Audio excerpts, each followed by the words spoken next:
next Saturday's FAU game, which will be the final home game for this year, has been set. It'll be a noon kickoff. That'll be senior day. In terms of the schedule for athletics this week at home, volleyball will wrap up their home season. They're hosting Wichita State on Friday and Saturday. Women's basketball is home this weekend. This week they have Georgia Tech on Thursday, St. Mary's on Sunday.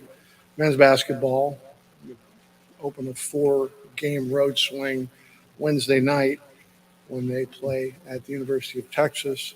And swimming is in Dallas at the SMU Invitational this weekend.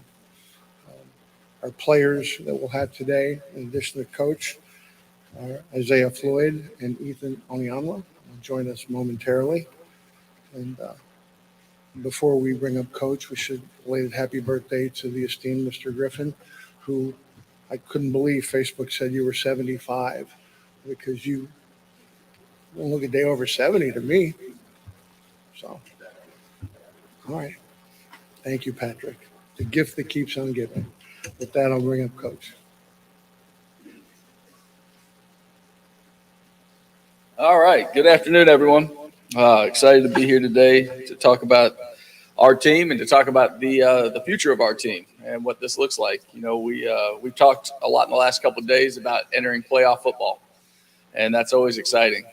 You know, you get an opportunity to wake up every day and kind of bounce out of bed, and it's just exciting to get those opportunities. And we know we got to go 1-0 this week. We know we have a very talented opponent on the other sideline in Charlotte and Biff Poggi's team. Lots of talent. And we're going to prepare the right way, and we're going to go there and expect to go 1-0 this week. With that, I'll open up for any questions. Coach, what's the status on Daniels? It was great to have JT out at practice yesterday. He was in the bubble, able to be out there and hang out a little bit. And I don't know for sure. We'll see. We'd love to have him back. There's no doubt about that. And if he gets cleared, we expect to play him. The thing I would say to you is now we have a healthy stable of quarterbacks, not just having AJ back, as you saw the other night, but having Chase ready to roll, Shoki, and saw Luke throw a dime on a ball that covered a lot of ground yesterday. So a lot of options for us at the quarterback position. But the easy one is when 18 is healthy, 18 will be back in the game. You know, as far as AJ, I mean, that's kind of a tough situation. You know, haven't played much all year and throw him in there against a really good team like that. Really good team in a really good environment. And, you know, that was going to be a good challenge. We knew that. The thing we need him to do in those situations is execute the offense, and especially the pre-snap things that are critical to our process and to giving us a chance. And that's what, if I was disappointed in anything, it wasn't his effort. It wasn't, you know, anything like that. It was that we didn't do the things that he's very capable of pre-snap very well. And I thought we didn't keep our poise in the noise as well as we needed us to, you know. And so those are things we'll learn from and work through. And we're going to be ready to go, like I said, this Saturday, whichever quarterback we trot out there, which, you know, it's kind of fun in a lot of ways to have this competition, to have those guys getting reps and to see them push each other. Now, again, it would be really fun to see 18 trot out there as well. As far as Ari Broussard, you know, he's had some good games since he's been here and everything. Is it just the fact that Dean and Juma are playing so well and, you know, there's only so many carries a person can get? Yeah, I think that's part of it. Like you look back at the last time we went to Charlotte, Ari had the best game of his career. I don't know if it was 200, but he rushed for a good number of yards and was really an impact in the game. And Ari is helping our team in many other ways, not necessarily with the ball in his belly like he'd like, I'm sure, but he's being selfless. He's playing on special teams. He's blocking every time he's asked to. And, you know, we've given him some carries in some tough situations in games, and he's made the most of them. And I expect him to do that this weekend if his number's called. And you mentioned injuries, so I'll just go ahead and tell you it looks like Juma Otaviano and Elijah Mahara will miss this week. Okay, and the final question for me, Coach, is Super Charlotte's played pretty well the last 4 games. What do they do really well? You know, it's an interesting deal when you watch them because their defense, like I said, is uber talented. They got the former number 4 prospect in America starting at defensive end. And they've got talent all around, a lot of Power 5 guys that started or played a lot at their previous institutions. So a big group of talent with a very good scheme by their defensive coordinator, you know, very similar to what they're doing in Michigan. So that's a challenge there. What's been interesting is to see how their offense has evolved. They went 5 straight games, I think, scoring no more than 16 points. And in their last 2 contests, they went 33 and 38. And so they're definitely on an upswing. Making the change at quarterback to Trexler Ivy has seemed to give them a little bit of a boost and a little bit more stability maybe. But what they did in this last game to give themselves a chance against Michigan is they ran it down their throats. They just ran the ball, pounded the ball with a guy who's not even on the depth chart, right? They had a running back that was their 14 runner, rushed for almost 200 yards, averaged 8.4 a carry, and jumped in there and took advantage of his opportunity. And so I think we'll see that young man this weekend. And then a bunch of new head coaches in the American this year, kind of unsure what to make of some of them. What have you kind of seen from Biff Poggi and how he wants to play football? Yeah, I think everything about Biff is physical. I think he wants to do things the right way in terms of playing the game, kind of in a throwback mindset, or at least the way I see the game should be played in a very physical manner. And that goes back to when I recruited his high school, when he was a head coach in Maryland, even before St. Francis. He was at Gilman, and we recruited Devery Hamilton at Stanford. And so I've known of him, and I remember us recruiting his son a little bit before his son ended up going to Michigan. But he's definitely part of that Harbaugh family. He's become one of those other brothers that's become a Harbaugh, and their relationship seems like it's really good. I talked to people up there, and everybody respects Biff, and people on his staff respect the way that he goes about this game and the way he cares about the kids. You gonna cut the sleeves off your jacket this week? Not happening. And then I want to talk a little bit on the field. Past couple weeks, y'all have had more penalties and penalty yardage than any time in your history. Kind of a 1-week blip, or is that something you need to talk to the team about? Yeah. So Matt, I read your article, man. I saw where you said, in the last 2 games, we've averaged 7.5, which is true, but it really is a 1-game blip, right? It was the 10 at SMU, which is the most called on our team at any point, any team I can remember coaching for or being associated with. You questioned their calls after the game, and then you write that article. I was like, come on, Matt. Like, you saw it. But, hey, look, yeah, we had 10 against SMU. It's way too many. We did things that hurt the Owls in that game. Against UTSA, we had a couple that I wish we could have back as well, because it's those same penalties, whether it's one that costs us from getting off the field on defense, or if it's pre-snap penalties on offense, one on a completed flea flicker just because it was a procedural thing where we didn't get people set. So those are the ones we've got to get away from. We had 5 against UTSA. I think we're averaging 4 a game. Is that right? So, yeah, if we can live in the 3 or 4 a game and have them be like full speed penalties and not self-inflicted wounds, whether it was a bad decision making in play or a pre-snap error, we'll be pretty happy with that. And I expect us to get back to being us and love to get through this game with 0 penalties. And then on special teams, kind of had the tough outing against UConn, and then things seemed to turn around, working pretty well. You had the 1 return against UTSA, but how do you kind of feel that unit's doing altogether? Yeah, obviously that was a tough play, and Coach Alomar did a great job showing the team exactly why it happened yesterday.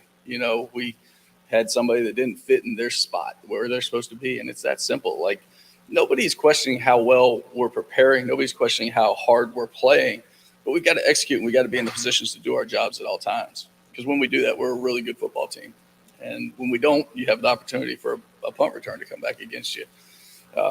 Which again, we've done such a good job covering all year. That was disappointing. But all in all, the special teams are being an advantage for us. I mean, 2 games ago, we were talking about how they almost won us the game, right, with the block punt, and really kept us in it in that first quarter against SMU. So they're trending up, and that's what we got to continue to do, is trend up in special teams, continue to have our defense show up and start fast like they are, and we've got to get our offense to play the level they're capable of, and we'll be really happy. And then last one I want to ask you, guys, over here, you were talking about, smash mouth big boy football. How big was your smile when you see Isaiah Floyd putting the ball under his arm and moving? I was pretty excited. And when you talk about smash mouth big boy football, both of them would fit in that category. But yeah, the play you're talking about, stumbling, bumbling, right? Running through people, refusing to go down. Good ball security. And for years, he was a guard. We all remember that when he started at guard and started at defensive tackle in the same season. Then he became a guy that came in for us because we needed him in short yardage goal line situations, and he could do it all. And so he's messed with me a little bit about that this year. And actually all I could think about as he came back to the sideline celebrating is he's going to ask me to carry the ball, and it's going to be hard to defend it. to not give it to him. But we'll see when that time's going to come. Right now, we're just happy with the way he's had a good stretch of games where he's playing pretty good football. And what a great play that was for our team. Coach talked about Juma being out this week, and I know that you want to get that run game going. Can I talk about how that affects your run game? Yeah, I think number one, our run game has definitely been on the ascent, right? Like the success that we've had. And, Dean's been a big part of it. Juma's had some great runs mixed in there as well. So a lot of the load's going to fall to guys like Dean, where Dean's going to touch the ball a little bit more. Like we're in playoff football. It's time for everybody to put their best foot forward, and whether that's on your side of the ball, getting a few more reps, whether it's on special teams, whatever that looks like. So Dean's going to get a few more touches. Ari Broussard's a guy who could jump in the mix and get a few for us as well. We'll have some specialty plays for Q-Jack like we always do. And so all those things will be available. But we will miss Juma, not just as the player that he is, but the leader that he is. And so certainly hope to have him on the sideline as well. These guys did such a good job. Isaiah and the Leadership Council yesterday just reminding me about where we are, and they really were great for me yesterday. We talked about playoff football. We know where we are, but their realization that we set, aside from getting better every day and improving every day, we set 3 goals we wanted to do. And we're not going to win the conference championship, and neither are 12 other teams in the American. We're going to fall short. But we wanted to have things that were historic and do things that hadn't been done lately, like beating Houston, like having a winning record and going to a bowl game. And so when you say that 2 of our 3 big goals that we set are still in play, a lot of reason to wake up and get going. Well, you bring that up. You got Charlotte coming up, and this is, like you say, they're playing very, very physical football. How do you see this game sort of unfolding as far as you're concerned? Again, run game, pass game. You hope to have JT back. Got a lot of little variables there, Coach. Yeah, I think you do going into most games. I don't think you ever go into a game 11 of the season saying, man, this is exactly how we planned it before the year. And it's not, right? Like everything evolves, everything grows. But what I can tell you is I love the way our defense is growing. And right now, if you tell me they're going to line up and try to pound rock against our defense, let's go. Let's go fight that fight wherever you want to fight it. In the parking lot of Walmart in snow. Let's go. So we'll do that offensively. We're going to continue to grow. And whatever that looks like. Coach Tui's put a great plan together in the past game. I think we got some things we really like in the run game. And I think we're going to be able to do what we want to do. And that's be efficient on offense, convert third downs, and go score points. You talked about knowing Coach Pogge. How well do you know him? What do you know about him? Anything about him? Not well. I've met him a few times. Got some friends on his staff that I mentioned. But aside from that, just recruited his school in 2013 or 14. And I really know more about him when he was a high school coach and he was doing so much in that Baltimore community. And then him going to Michigan and having that role with Coach Harbaugh, I've read about a good bit and then talked to him at media day and stuff like that.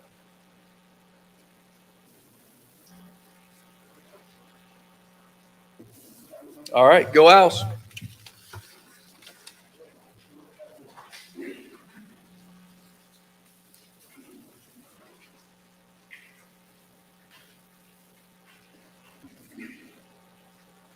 you guys doing today?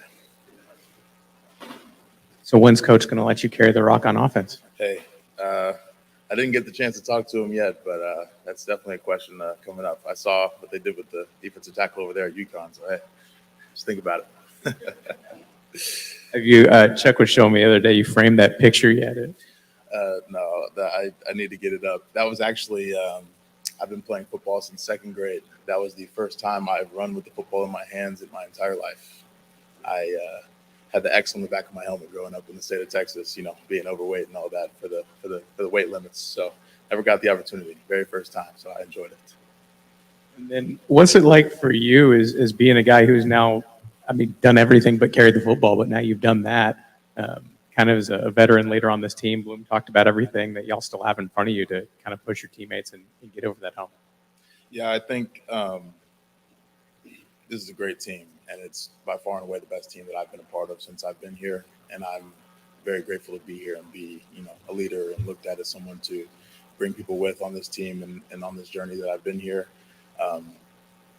It's going to be a great opportunity that we have in front of us this Saturday, the Saturday following, hopefully the one coming up following that. That's the only goal that we have and that is to win football games, go 1-0 this week, and get to that bowl game and win it.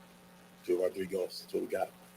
Isaiah, did I make sure I heard you right? Did you say you had an accident in your helmet at some point? An X. Oh, I excuse me, got it. sir. Okay, I- okay, okay, They put okay. the old the state of Texas or I the, got the you. X on the back of the Okay, helmet back very in the good. day Okay, so I growing didn't up. hear it Yes, right. sir. Yes, sir. So talk about the defense. You guys have played extremely well. Obviously, we know what happened in the last game. But kind of talk about where you guys are defensively this week, and you have a chance to go 1-0 against Charlotte. Yeah, we've definitely had some guys miss some games that are important to us in the past couple weeks, and like Coach said, week 11 of the season, week 10 of the season, back end, back stretch, you're never going to be fully healthy, and that's okay.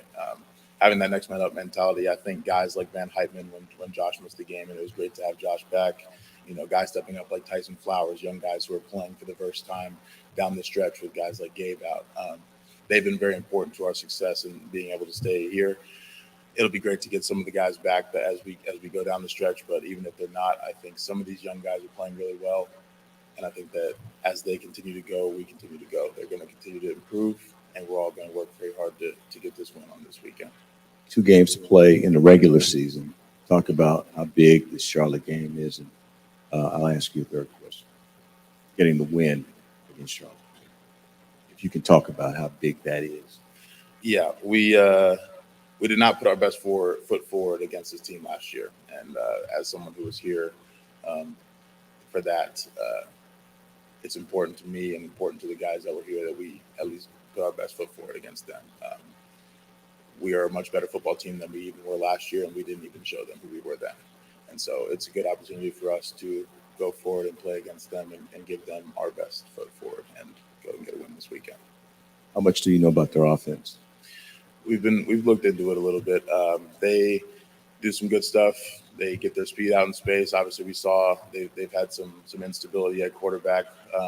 They've done some good things with number 4, number 11, I believe, the new quarterback coming in.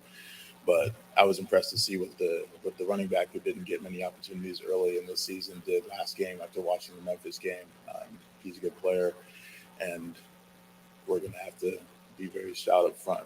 They're going to want to run the ball. They're a physical team, and when it comes to getting their athletes in space and getting their speed to the edge, they do some good things to scheme that up. So as long as we keep our edges strong and stop the run up front, then I think we can have a good day. Been here a while now. Can you give kind of your version of coming here and playing both sides of the ball, and that you've been in there a lot? Now, which side of the ball you've been on? So discuss how rewarding it is now that you're starter and doing so much now. Yeah, my path was very interesting. Playing only offense in high school, getting recruited to play defense, switching back to offense, getting a chance to play under Coach Bloom when he was more involved in the offensive line directly, and he still is. And then going back to defense when DeBraylen went down, and then actually having the chance to play alongside DeBraylen. He came in with me. We were roommates back freshman year in the summer.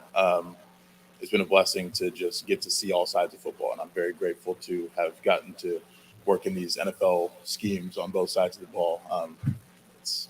I love the game, and I'm a student of it, and I love to learn, and it's very interesting to see and learn all these different game plans and things, and for it to come here and for me to be on this defensive side of the ball, all the things that I've learned, offensive line things, learning how to block, communication schemes, what people say on the line of scrimmage, it's just only helped. And I'm very grateful to have been here in this game and these systems for so long, and I've picked up some good knowledge from the coaching staff that we have here. And they have a back that I think had 1 or 2 career carries, and then he went off last week. Is that easier or tougher to prepare for that you don't have a lot of film on him? Yeah, I think at the end of the day, when a running back has the football, you got to tackle him. So, people are better in their words, but the thing is all the same, especially for someone like me. But he's a good football player, and it'll be a fun challenge to go against him this weekend. I was going to ask you, after playing both sides, which side of the football is more challenging? I think both of them present their own challenges. Offensively, especially in our system, you try to take all the keys that the defense gives you and learn pre-snap, and it's a lot more of a challenge pre-snap, certainly, but that presents its own challenge on defense. You're reacting entirely, so it's not, you don't get as much pre-snap. You can take as many keys and things as you want, but you don't get as many cheat codes. You can take what you want, but at the end of the day, reacting is the name of the game on the defensive line. So it's just a very different thing, two very different things. I'm going to piggyback on a question that Nate asked you a few minutes ago, and Coach touched on it. But you guys are kind of like now in, playoff mode. Just talk about that, where it's just like it's a playoff game for you guys, where you have to win if you want to reach some of these other goals. You'll always remember what happens in November is what they've been saying and what the coaches say. And it's true. Growing up here and playing Texas high school football, I had the opportunity to, build a program up or participate in building a program up. The school opened my freshman year. And so we had no seniors my sophomore year, our first year of varsity being 3-7, working all the way up to junior year. We went 10-0 in the regular season, lost our first playoff game. And then going senior year and having that opportunity to, make it run down the stretch and win some playoff games. And there's nothing really quite like it in the playoff time. And, whenever that starts officially or unofficially, we're unofficially there.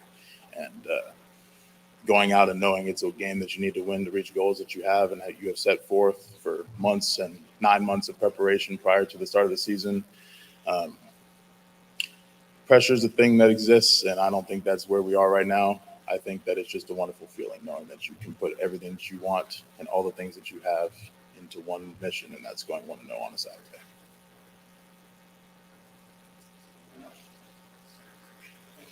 Thank you.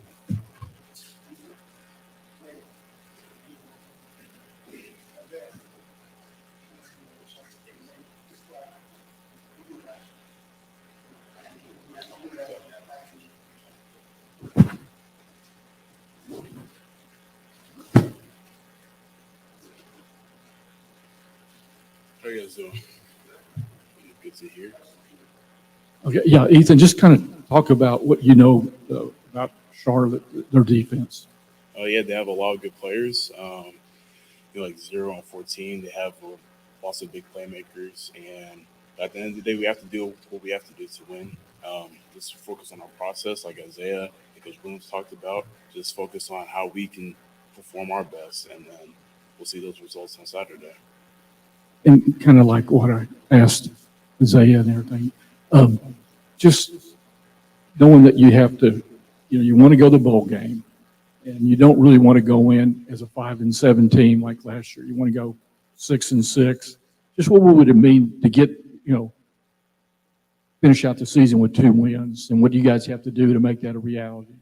So first, we have to focus on the first game ahead of us. We can't be so involved in the larger scheme that we've missed the little details. And something that we've been talking about and focusing on is just like taking one step at a time, focusing on how we can improve every practice. And those small little details will help us focus on just taking those steps to get to the right places if we want to get to our goals for this season. And then leading off something that Isaiah mentioned, who's the hardest guy on the D-line in practice to block? That's a good question. Yeah, most definitely Isaiah's up there. Yeah. You don't have to say that because he's in there. No. Yeah, most definitely him and the Braille and their. Yeah, but overall, lots of good guys and just good competition in practice. Kind of, this is your second year. You have already gotten the chance to go up some guys that are playing in the league right now and in practice. How is kind of the talent on the other side of the ball on this team kind of help make you a better player? Well, it's just incredible because not only is practice really competitive, but also off the field as well, where I can feel comfortable going to Isaiah or DeBrill and just asking, like, how can I get better in my technique and how I can help them get better. So just the collaborative effect has helped both me and also the guys on the other side of the ball improve. And I've seen that from last year playing to this year. You got Charlotte coming up. Thoughts as you get ready for this game? 4 wins against 6 losses. You got a shot to get to 5. What is the thought process there for it? Are you feeling some anxiety or how you feeling? Like a normal football player, what you feeling like? I feel ready to go. I mean, like Coach Moon said, it's playoff mode, so you just got to do what you got to do. You have to understand what you need to improve on, And something that Isaiah and Tyson Flowers have talked about is just focusing on what you need to improve on, how you're going to do that, and have those goals before practice so you can actually achieve what you want to do before the game. So we're just ready to go, ready to play to our best of our ability.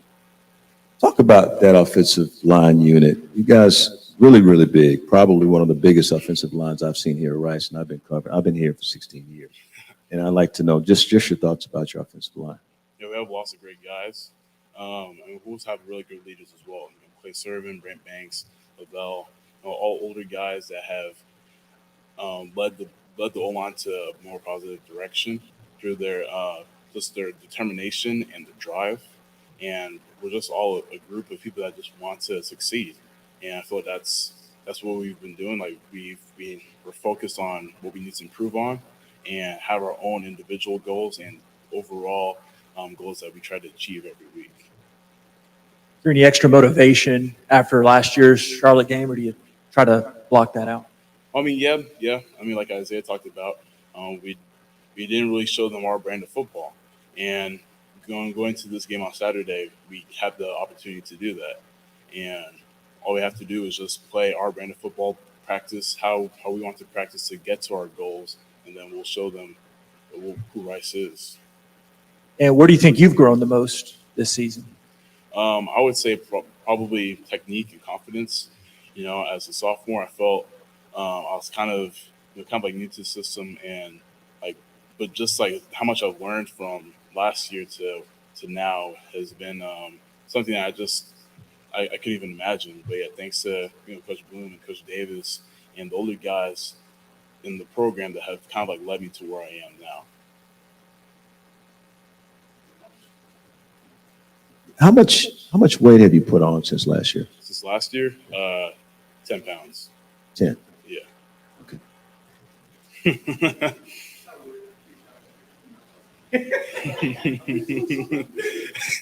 don't know what to say. Yeah, it's the gummy worms, I guess. All right. Yeah, thank you guys.